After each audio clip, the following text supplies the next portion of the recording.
Frères et sœurs, membres du Synode national, Monsieur le ministre, Messieurs les parlementaires, Mesdames et Messieurs les élus, les représentants de la société civile et des cultes, frères et sœurs d'organisations œcuméniques et d'églises sœurs venus d'au-delà des frontières nationales et confessionnelles, frères et sœurs protestants évangéliques, frères et sœurs venus des paroisses, des églises locales, des régions de l'Église protestante unie. Nous sommes samedi, entre un vendredi et un dimanche, et qui nous rappelle un autre vendredi et un autre dimanche, fondateurs, ceux-là. Nous sommes entre l'impasse de la croix, incompréhensible, et des chemins nouveaux, encore impensables. D'une certaine manière, l'Église se tient toujours là, dans ce samedi, qui concentre et qui embrasse toute l'histoire humaine. Dans ce samedi où les disciples sont introuvables et où seules quelques femmes préparent un embaumement qui n'aura pas lieu. L'Église est là dans cet entre-deux où tout est comme suspendu. Entre ses espoirs déçus et la promesse déjà à l'œuvre, entre repli amer et confiance possible. Et il lui faut toujours se laisser convertir à nouveau par l'Esprit du Dieu vivant. Car ce qu'elle croit être une impasse est précisément l'ouverture. Et ce qu'elle tient pour l'échec final est précisément le début de sa mission. Samedi, c'est chaque jour lorsque plus rien ne semble possible aux hommes et que tout est possible à Dieu. Et c'est pourquoi fêter la naissance de l'Église protestante unie de France ce samedi ne peut avoir qu'un seul sens, remettre toute chose au Dieu vivant, nous confier en lui, nous abandonner à la confiance qui prend sa source en lui. La création de l'Église protestante unie, c'est l'affirmation de cette confiance fondamentale, vitale. Ce n'est pas le fruit de je ne sais quelle stratégie habile et mûrement calculée.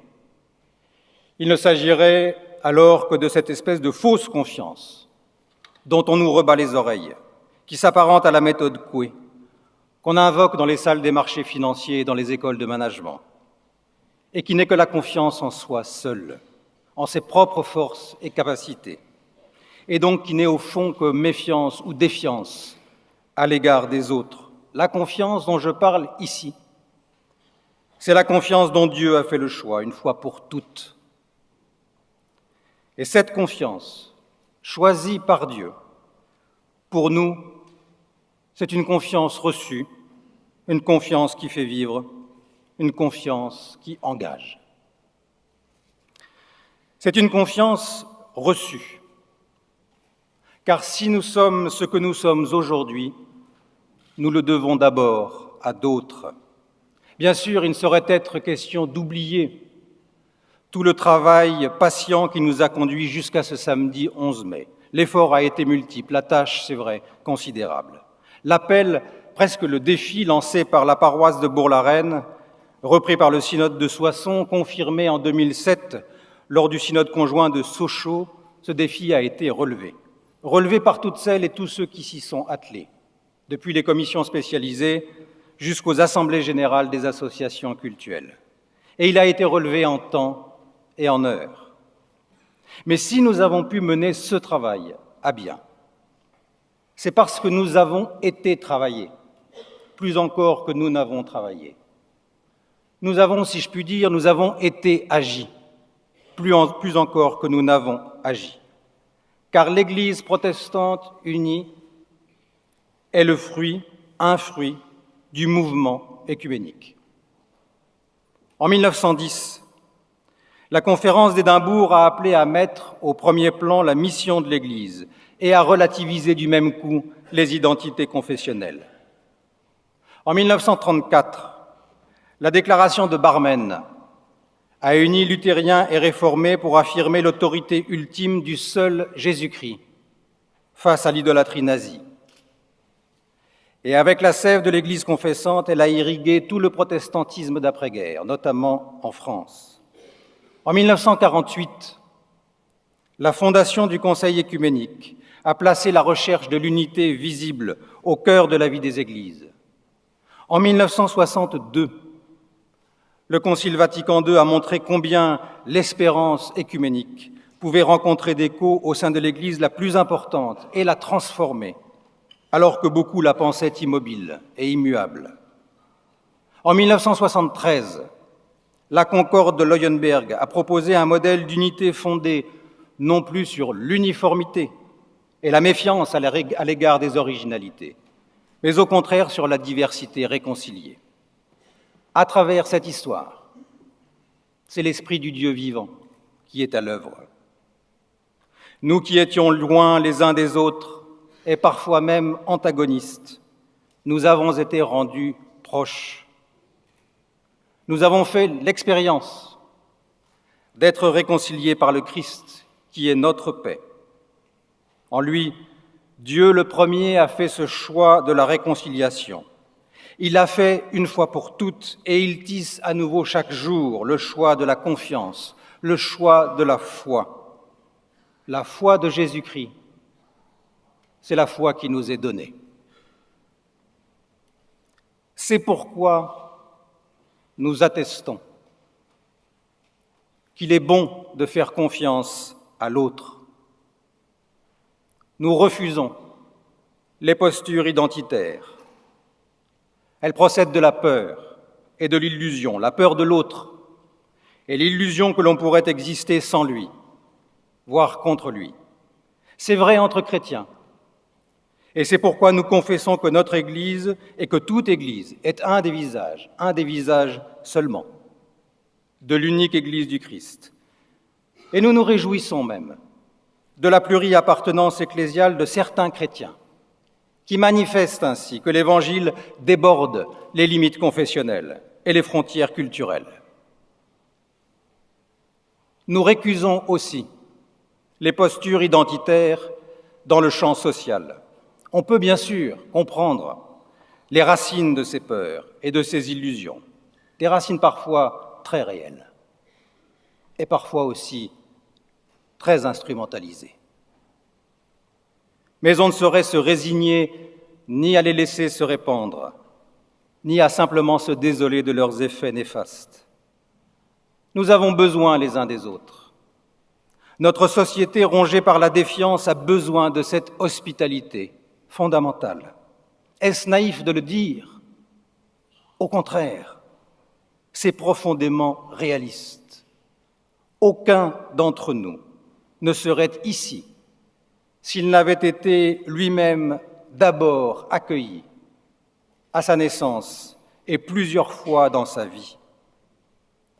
Ainsi, si nous sommes appelés à vivre une hospitalité confiante et surtout à l'égard des humiliés, de celles et de ceux qu'on désigne si facilement et à bon compte comme dépendants, incapables, fragiles, assistés, losers de toute nature. Si nous sommes appelés à vivre cette hospitalité, ce n'est pas par devoir, c'est par lucidité et c'est par gratitude. La confiance est toujours d'abord reçue. Étant reçue, elle peut donner naissance à la gratitude et ainsi à la confiance partagée. Célébrer la naissance de l'Église protestante unie, c'est attester cette confiance reçue, reçue de Dieu et manifestée en Jésus-Christ. Cette confiance reçue, elle est ensuite une confiance qui fait vivre. Et j'aimerais m'arrêter ici un instant sur les métamorphoses considérables que vit en ce moment même notre protestantisme et dont la création de l'Église unie est un signe.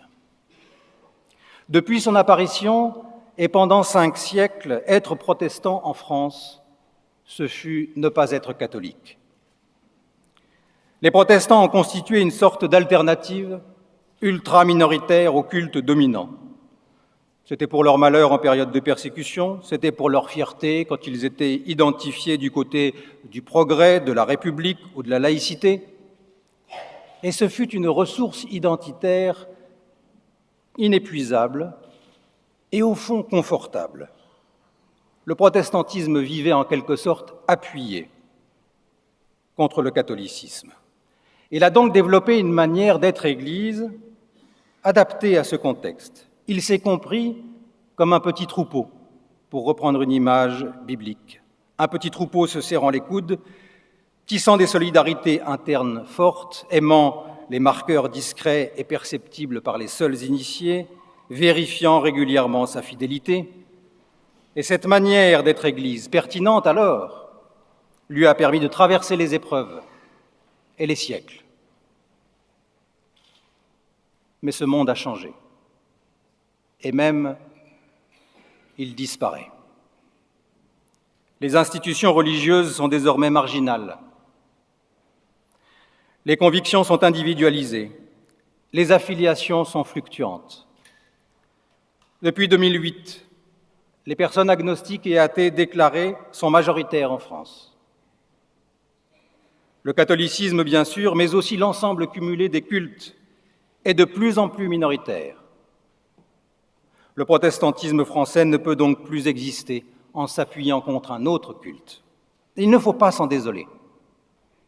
C'est ainsi. Et c'est sans doute la chance de trouver une nouvelle manière d'être Église, pertinente dans ce monde-ci.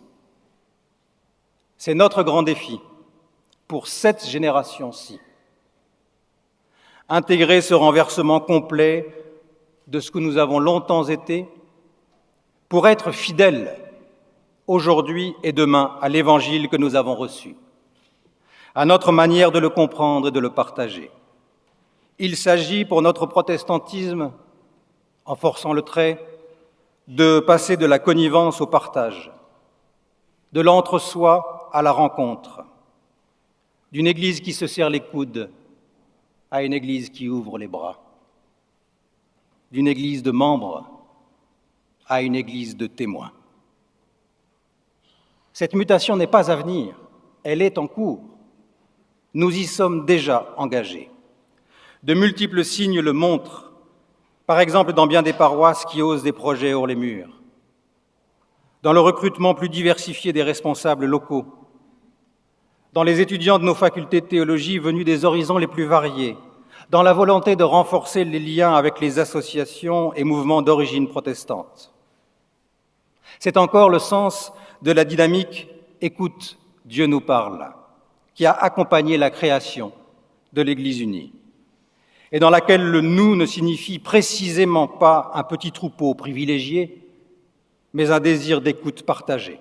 Et je vous donne rendez-vous tout à l'heure dans le village de Tente pour voir la fécondité et la richesse de cette dynamique, en tout cas pour en avoir un aperçu.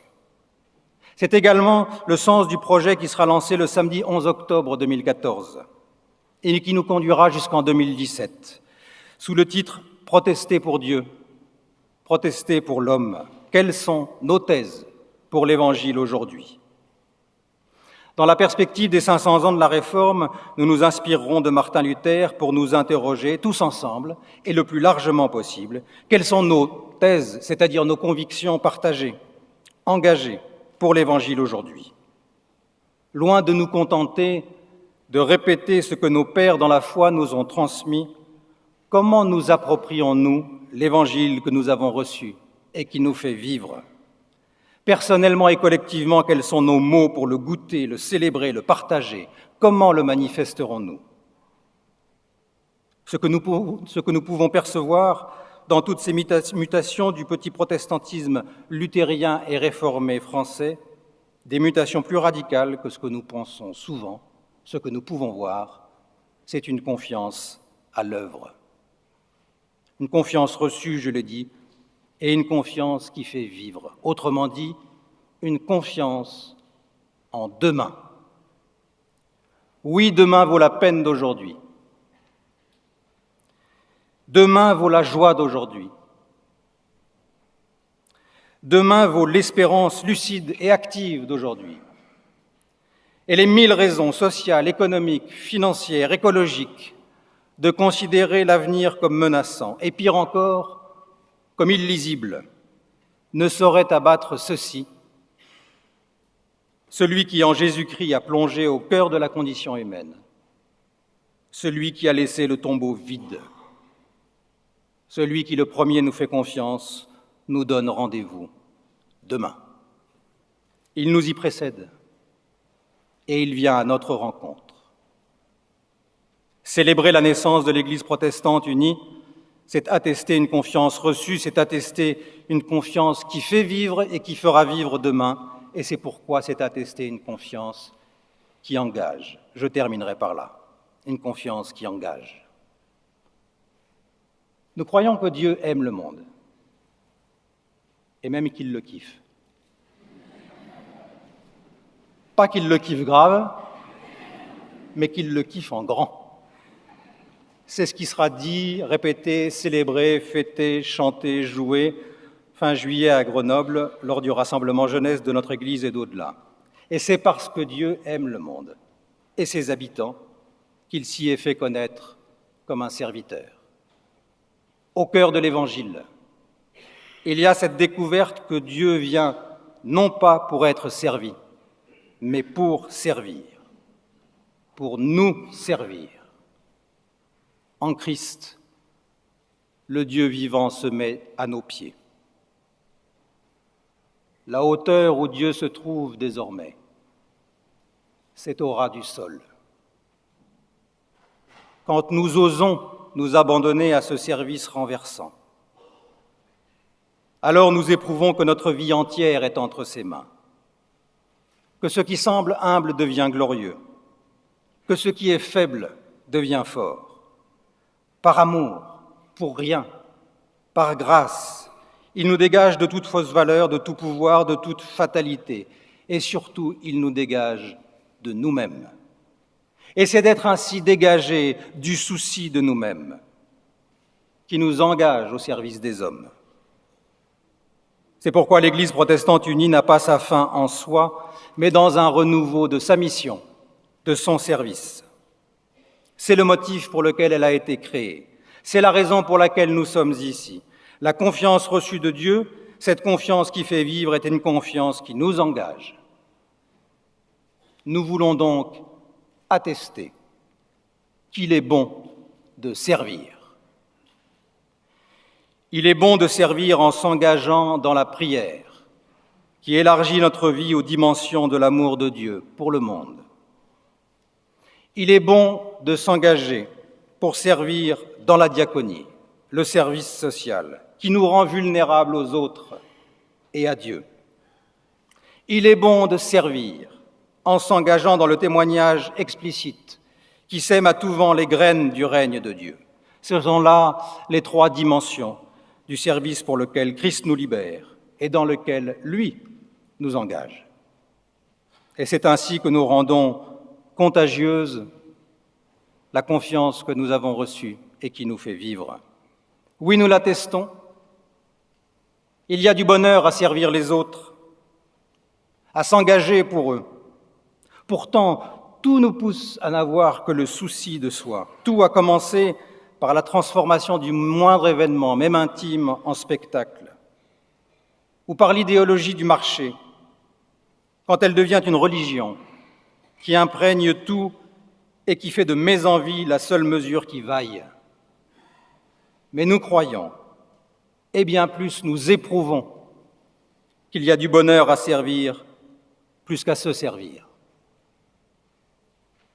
C'est le service qui tisse patiemment la confiance. Il faut le redire d'abord à nous-mêmes, construire la confiance est le contraire d'un quiétisme béat. C'est une pratique, c'est un effort, c'est une lutte, bien souvent contre soi d'abord et contre la méfiance toujours recommencée ensuite. Il nous faut aussi partager cette conviction et la rappeler à toutes celles et tous ceux qui exercent une responsabilité sociale, qu'elles soient politiques, en entreprise, médiatiques, éducatives, que sais-je encore. Et nous pouvons précisément, à cause de la foi de Jésus-Christ qui nous est donnée, ne pas craindre de nous engager nous-mêmes dans le champ de la responsabilité sociale. La confiance reçue et que nous affirmons recevoir de Dieu le premier, c'est là le cœur de l'Évangile. La confiance qui nous fait vivre est une confiance qui nous engage. Rendre cette confiance contagieuse, c'est notre vocation. C'est le sens de la création de cette Église protestante unie. C'est le chemin qui lui est ouvert.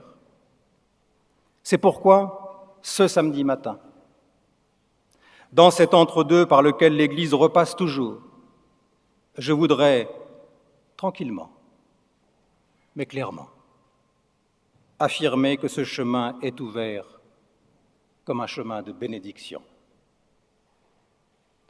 Le chemin qui est ouvert devant nous est un chemin de bénédiction si nous nous y engageons en comptant non pas sur nos propres forces, mais sur le souffle de Dieu. Si nous délaissons nos identités lorsqu'elles nous entravent pour recevoir celles que Dieu nous donne. Si nous osons être attestataires d'Évangile. Bien plus, le chemin qui est ouvert devant nous est un chemin de bénédiction parce que, si je n'ai aucune idée de quoi demain sera fait, je sais que Christ nous y accueille et nous y donne rendez-vous. Parce qu'il nous accompagne là où nous sommes chaque jour. Et le chemin qui est ouvert devant nous est un chemin de bénédiction pour servir les hommes, pour y rendre contagieuse la confiance reçue de Dieu, pour bénir, puisque c'est à cela que nous sommes appelés. Frères et sœurs, nous pouvons faire monter à Dieu notre reconnaissance quand nous regardons le passé dans la longue durée, et le passé plus proche qui nous a conduits jusqu'ici. Mais désormais, enracinés dans la confiance reçue, la confiance qui nous fait vivre, la confiance qui nous engage, nous sommes appelés à marcher sur ce chemin de bénédiction ouvert devant nous. Désormais, nous sommes appelés à être fidèles à l'avenir.